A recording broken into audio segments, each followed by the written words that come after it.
With the MVP, the superstar Joel Embiid nursing a knee injury that has kept him out of Game 1, and he's had to wear a super big knee brace on his knee, the Philadelphia 76ers still find themselves up 3-2 against the Boston Celtics, where they've already won 2 games on the road in the Garden, which I think is really impressive. And now they go back home for Game 6 with an opportunity to close out the Boston Celtics. So right now, the Philadelphia 76ers, they are on the brink of doing something special and upsetting the basketball world.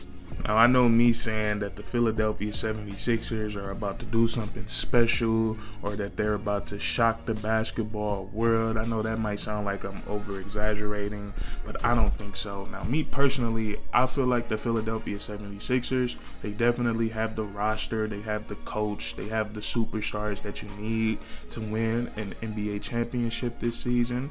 I firmly believe that. And I also believe that the city of Philadelphia, the fan base, and the organization, the team, I think they also feel the same exact way. Now, I can't really speak for other individual people, but I know when it comes to like the media and the talk shows on ESPN and Fox, no one has really gave the Philadelphia 76ers a chance all season long.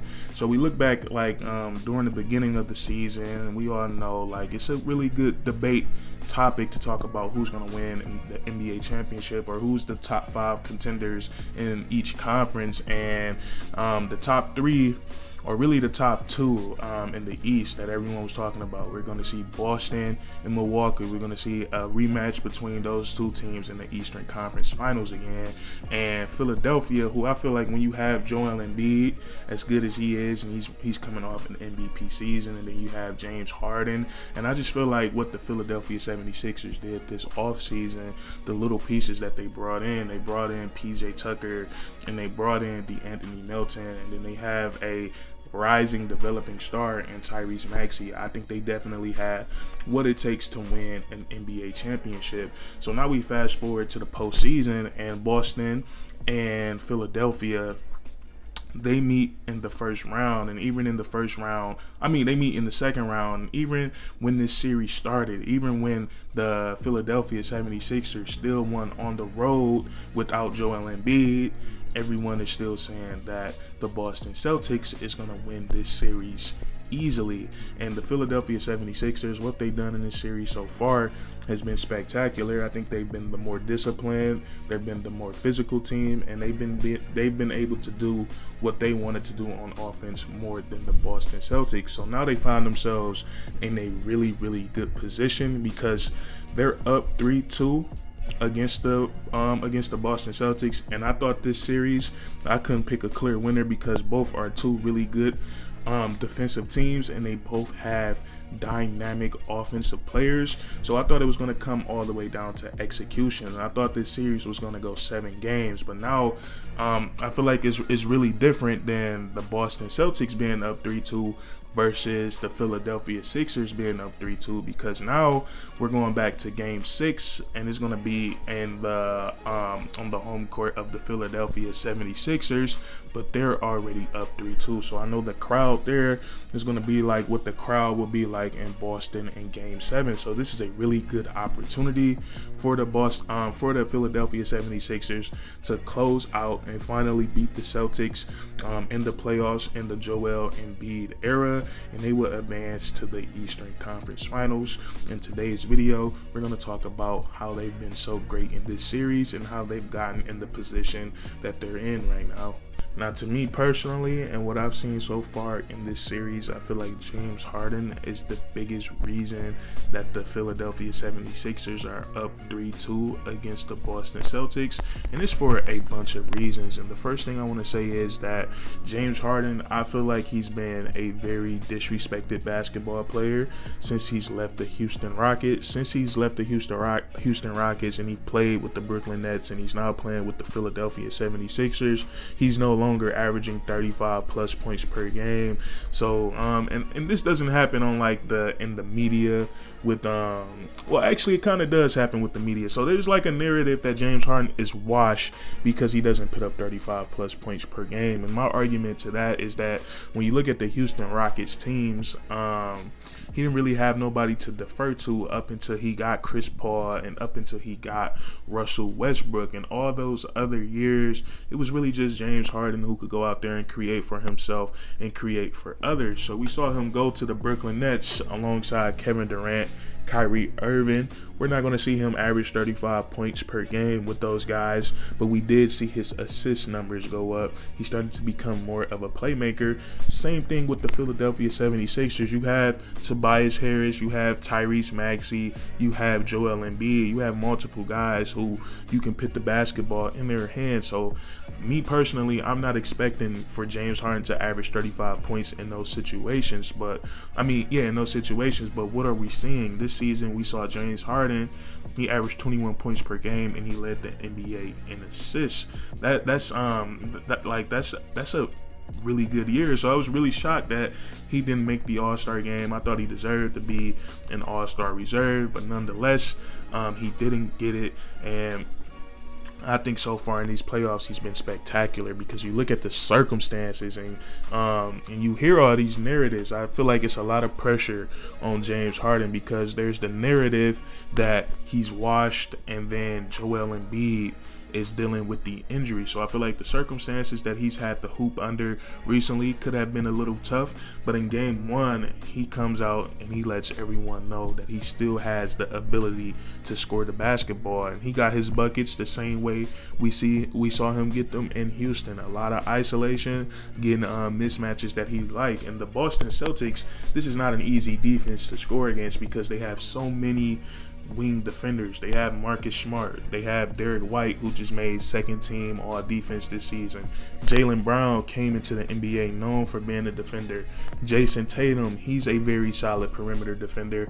And then they also have a big in Al Horford who can switch out onto smaller guys, and he can move his feet. So the Boston Celtics, they have a really tricky defense for perimeter players. But James Harden, you don't want no big switching onto him. I know Al Horford, he can move his feet.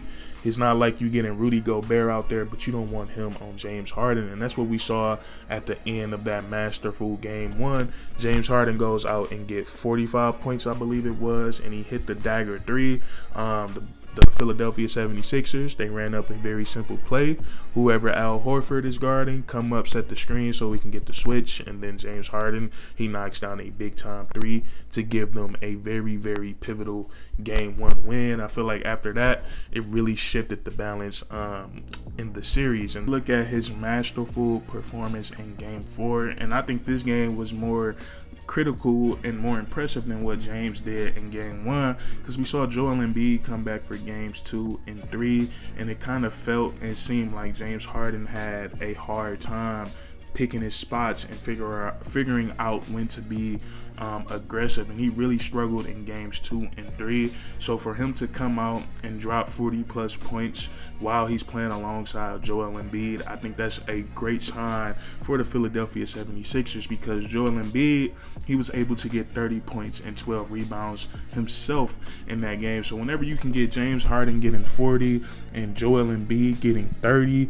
that's a great thing for the Philadelphia 76ers. And that game was just very impressive, and he also essentially hit another game winner for the Philadelphia 76ers. He hit that corner three when Jaylen Brown decided to help and double team Embiid off of James Harden. Embiid made a great pass, and James Harden, he knocked down a special three-point shot. So I feel like James Harden in this series particularly has been the biggest reason that the Philadelphia 76ers have found themselves in such a golden opportunity.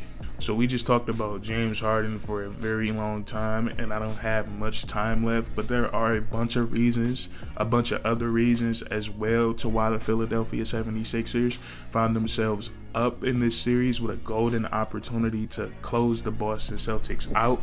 I feel like we have to give props to Doc Rivers, because he's another person who's taking scrutiny from the media, from basketball fans, about his coaching decisions, and I think what he's done so far in this series has been amazing. I think the most important thing he's done is with the way that the Boston Celtics play defense, he still figured out ways to make James Harden and Joel Embiid make their pick and roll game. He has still found ways to make it effective. He also is making adjustments within the rotation. We saw in Game 5, he put in Danuel House, a guy that we really haven't seen playing too much in the playoffs at all. He comes out, he plays 15 minutes, not many minutes, but in those 15 minutes, he scored 10 points and he played some very solid defense. So that really contributed to their win last night. And then the others, the role players have been spectacular in the games that the in the games that the Philadelphia 76ers have won. And I don't really count Tyrese Maxey as a role player, because I think he's eventually going to become an all-star in this league. It might even be next season. He just continues to get better and better, and it was really good to see him get 30 points against the Boston Celtics, because he kind of struggles against them at times. So Tyrese Maxey, he had a great game in Game 5. So did Tobias Harris, dropping 16 points and playing some very solid defense. And I don't know if you guys be noticing, but a lot of the time Tobias Harris, he's guarding the opposing team's best perimeter players, either him or PJ Tucker. So far in this series, it's been Tobias Harris on Jason Tatum most of the time, and then PJ Tucker on Jaylen Brown most of the time. So I thought that was very interesting that Doc Rivers trusts Tobias Harris with those type of assignments, because he's not really known for being a defender. But the Philadelphia 76ers, and also I can't bring up all these reasons and not mention the MVP Joel Embiid, since he's come back from his injury. He was kind of testing the waters out in Game 2 on his knee, trying to see what he could and couldn't do. But I feel like having him back, even when he's just drawing double teams and drawing extra defenders, being aggressive, getting to the free throw line, the Philadelphia 76ers, they need all that they can get from him. And since like post Game 2, he's been spectacular, getting a lot of points, blocking shots, rebounding the basketball. So the Philadelphia 76ers, we talked about this in the second half of the season. They had one of the best records in all of the NBA. They were playing some high-level basketball, and I was like, hey, don't sleep on these boys. And now they're up 3 games to 2 with Game 6 at their place against the reigning Eastern Conference champs. So we're going to see how this series plays out. That's going to be it for today's video. If you guys enjoyed, please leave a like, comment down below if you agree or disagree, and then subscribe for more weekly content. We do this all the time, man. And that's curtains.